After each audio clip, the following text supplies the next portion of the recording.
Bueno, y estamos llegando al final del siglo XIX, de algunos santos proclamados de este tiempo.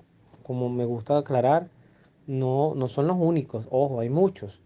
Me es imposible en términos de optimización del tiempo, de poder también nutrirme con otras ideas, desde el punto de vista de evangelización, hablar de todos y cada uno de los santos que hay en la Iglesia Católica, porque de verdad son miles, y no exagero al usar esa cantidad. Son muchos para la gloria de Dios. Eh, el siglo XIX me ha permitido descubrir una serie de santos bien interesantes. Porque en esencia, ahorita se me vienen a la mente tres, incluyendo a Santa Teresita. El otro sería Don Bosco, por ejemplo. Y otro también que se me viene a la mente, porque además trabajo actualmente en una congregación que tiene este carisma, es el San Enrique de Osó. Un santo quizás no tan conocido como un San Alfonso María Ligorio, que también es de este siglo, pero que también lo que quiero asociar con Teresita, Don Bosco y Enrique de Ossó es que son santos que recogen los frutos de otros santos fundadores, Francisco de Sales, Santa Teresa de Jesús, en ambos casos, tanto para Teresita como para San Enrique de Ossó. Entonces, hay puntos a veces en la vida, a pesar de que Enrique de Ossó también se reconoce como un santo fundador, porque en él funda el carisma de las hermanas teresianas, que tienen un enfoque educativo. Hay un punto en la vida de la santidad donde no todo el mundo está llamado a fundar, ¿ok? Sino que ya también uno puede, en cierta forma, recoger y continuar un legado que al final no importa, y en esto yo sí soy bastante radical, quizás en mi manera de opinar, en esto no importa tanto fundar, sino pertenecer. Que a veces no es lo mismo, a veces justamente el tener tanta variedad de carisma es lo que pasa con las iglesias protestantes, que al final cada uno es su propia iglesia, su propia referencia, y se aísla tanto en sus conceptos, en sus paredes, que deja de ver las grandes riquezas que hay en toda la universalidad que hay en la iglesia católica, que es precisamente amar a Cristo, servirlo, procurar una vida sacramental para los tuyos y para quienes te rodeen, para ti mismo y para quienes te rodeen. Santa Teresita de Lisieux, o de Santa Teresita del Niño Jesús, que además se le dice así por varias cosas, ¿no?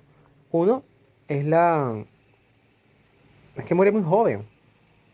Y además de esto, que a mí me sorprende, es que siendo una santa tan jovencita, con veintitantos años que muere, eh, se ha proclamado doctora de la iglesia. Cuando una de las obras que quizás más elocuentes que hay de ella es Historia de un alma, que como me gusta aclarar, no me puedo jactar de decir que la he leído, pero sí he escuchado referencias en torno a este libro.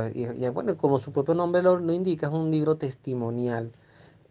Pocos santos, esto también lo estaba en estos días escuchando, porque estoy escuchando ahorita un taller, una prédica que tiene que ver con la historia de la santidad en nuestra iglesia, es decir, un recorrido histórico. Siempre es bueno escuchar o leer o estudiar la historia de la iglesia. Y se habla de algunos siglos que han sido particularmente siglos de oro para lo que es la santidad.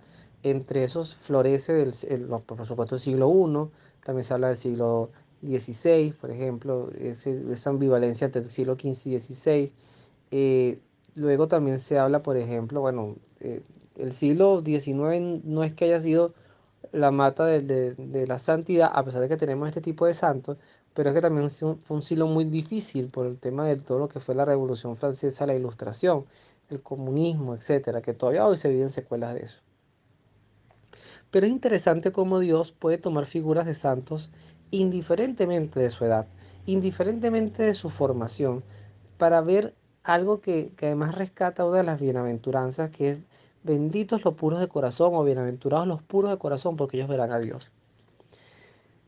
Es muy, el domingo pasado, el tomado el libro del profeta Isaías, si no me equivoco, en el capítulo 55, y hago este ejercicio porque uno también tiene que ejercitar la memoria y tratar de hacer de la Biblia un instrumento ágil a la hora de predicar.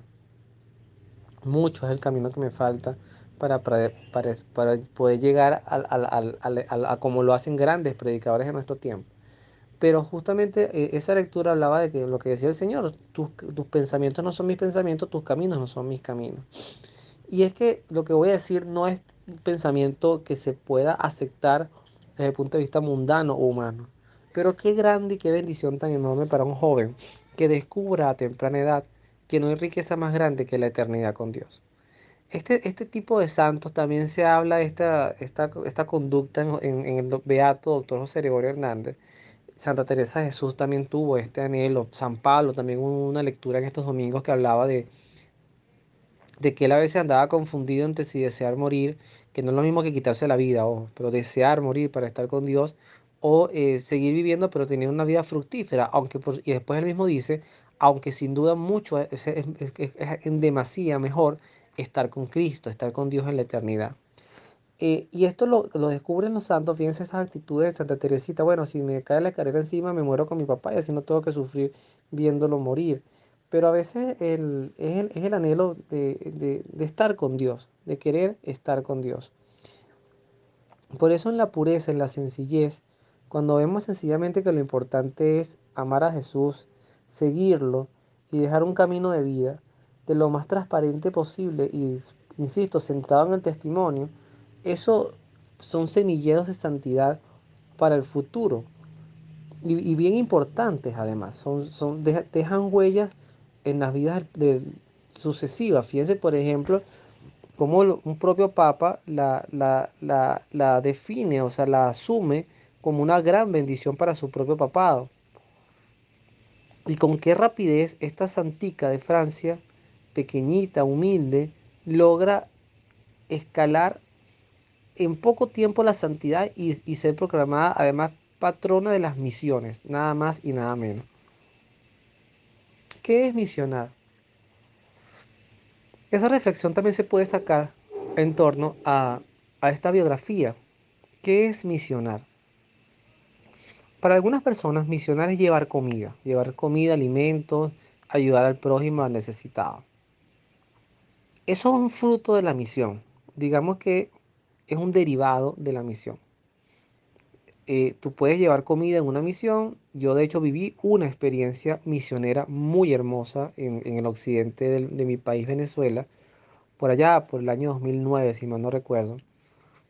Y fui casita por casita y fui experimentando. Además, cuando yo iba a misionar, como nunca lo había hecho, yo soy muy delicado con muchas cosas. O sea, yo, por ejemplo, el tema de pasar calor, de que me piquen los zancudos, de dormir mal, como uno está acostumbrado a la urbe, y no es que sea un niño mimado, porque en realidad no me considero un ricachón ni mucho menos, pero sí tengo, o sea, sí he crecido con situaciones que hoy se me hacen muy adversas no tener. Por ejemplo, yo sufro muchísimo con el calor. Y otra cosa que yo pensaba, bueno, voy a pasar hambre, porque bueno, si vas a misionar a unos pueblos tan pobrecitos, eran casitas, o sea, eran como unas veredas, pero más grandes.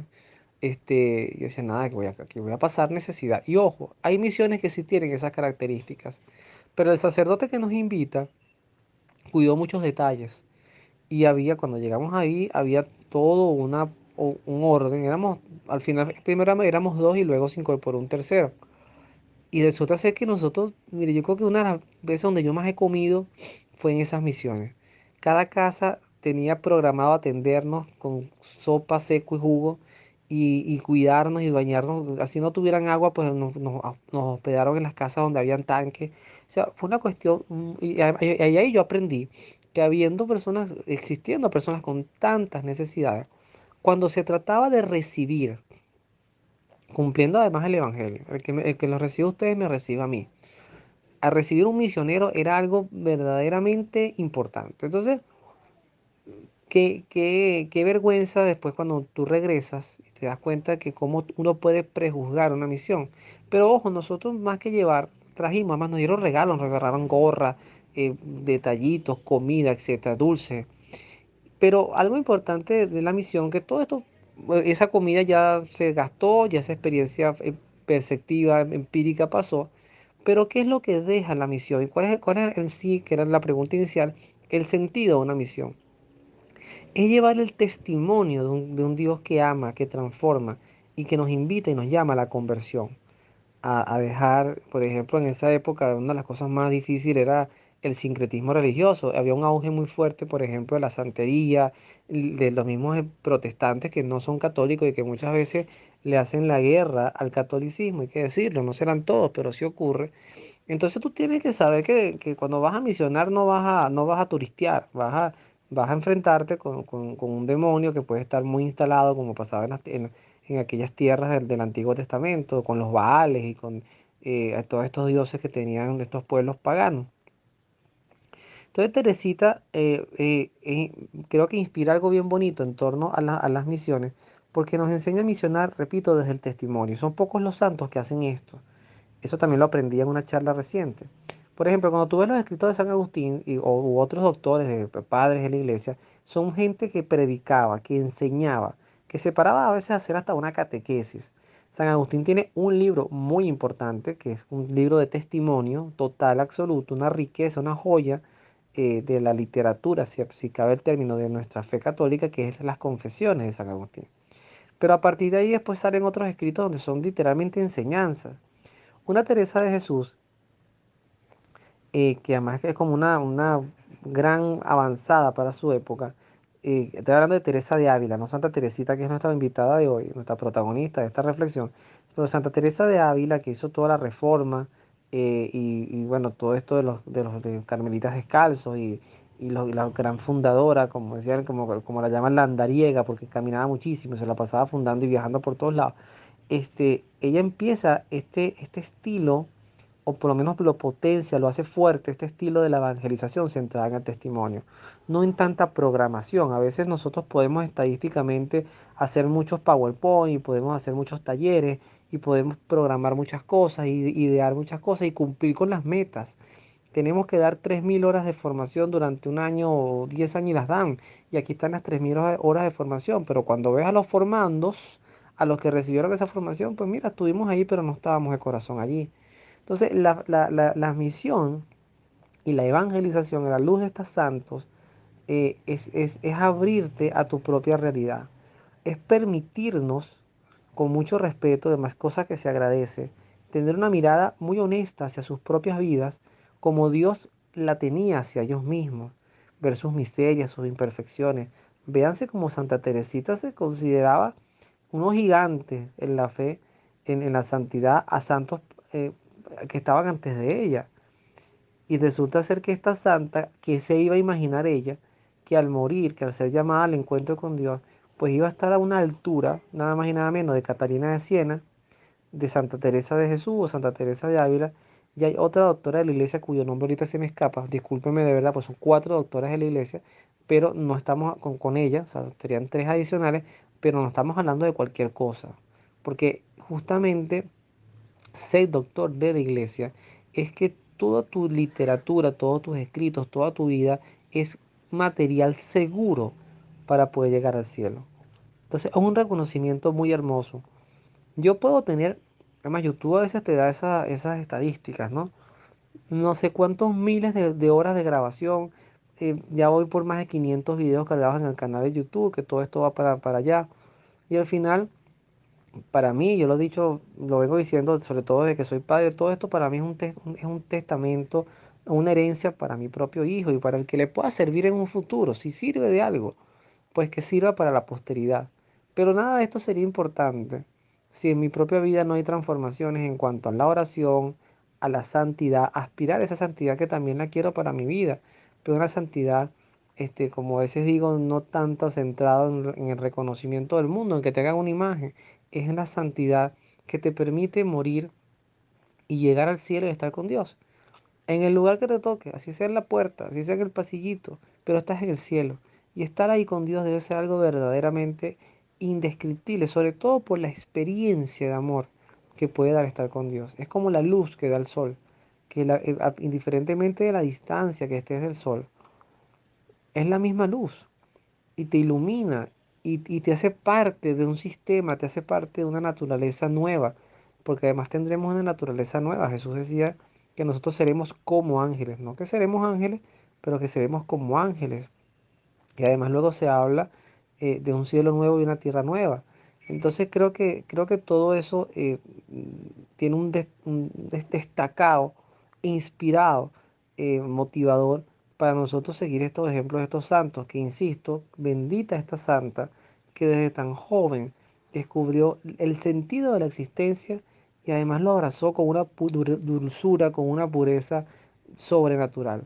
O sea, la inocencia que nosotros a veces le matamos a nuestros hijos, porque los ponemos a pensar en doble sentido, los hacemos vulgares, le decimos no se deje jorobar por nadie, si usted le pega, usted también meta su trancazo, usted no sea tonto, usted no se deje mayugar. Entonces empezamos a envenenarles la pureza. Nosotros los papás hacemos eso, hay que decirlo. No, no puedo decir que todos, pero sí empezamos a educar tanto para el mundo que se nos olvida educar para la gloria de Dios. Y da miedo pensar que un hijo anhele morir, porque además todo eso tiene que estar en las manos de Dios. Yo no anhelo eso para mi hijo, yo deseo que mi hijo me entierre a mí y que él viva y haga su vida próspera, productiva, que se case o si se va a ordenar sacerdote, bendito sea lo que Dios tenga pensado para él y lo vamos a apoyar.